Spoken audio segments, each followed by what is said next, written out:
Bonjour à tous, j'espère que vous allez très bien. Eh bien, j'ai fait cette vidéo pour vous expliquer ce qui est en train de se passer actuellement sur le marché. Je viens de me réveiller là, je vois le marché complètement en sang. Ça a commencé depuis hier et franchement, il y a beaucoup de panique, vraiment beaucoup de panique. C'est dû à quoi? C'est dû au fait que le président Donald Trump a imposé des taxes douanières à la Chine, au Mexique et pour un autre pays là. Et même l'Inde en fait, ok? Maintenant, l'Inde a réagi sur le fait que les détenteurs de Bitcoin ou bien des crypto-monnaies devront payer au moins 110% d'impôts sur les plus-values. Et cela a vraiment entraîné une chute brutale sur le marché. On a eu plus d'1 milliard de dollars liquidés sur le marché en moins de 24 heures. Alors, regardons cela plutôt dans une vue d'ensemble. On se rappelle de tout ce qui s'est passé après, durant le crash Covid, on a eu vraiment les marchés boursiers qui se sont éclatés la gueule. Franchement, on a eu des bas et des bas. Et qu'est-ce qu'ont fait toutes ces nations-là? Qu'est-ce qu'ont fait toutes ces grandes nations-là?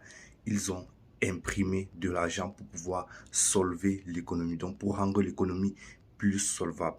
Et comment on appelle ça? On appelle ça le quantitative easing. Le quantitative easing, c'est juste une méthode d'assouplissement économique qui va permettre aux réserves fédérales d'imprimer de l'argent, de réinjecter de l'argent dans l'économie pour permettre à l'économie de surmonter les moments de crise. Et qu'est-ce que cela entraîne? Cela entraîne le fait que cela entraîne le fait que on va devoir imprimer de l'argent et investir cet argent-là pour avoir des meilleurs rendements, pour rendre l'économie plus stable.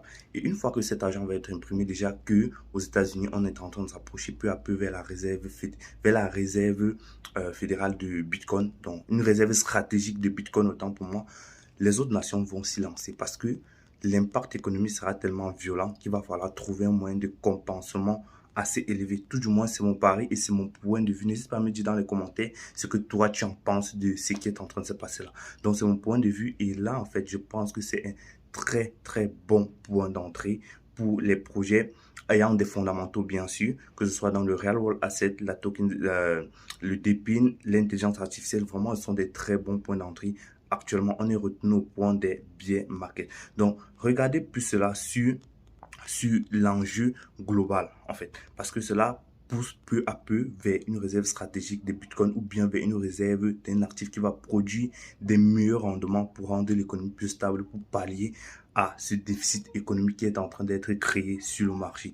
Allez, on se retrouve à la vidéo prochaine où je vais entrer plus dans les détails avec certaines courbes que je vais analyser et je vais vous faire part. Merci, ciao.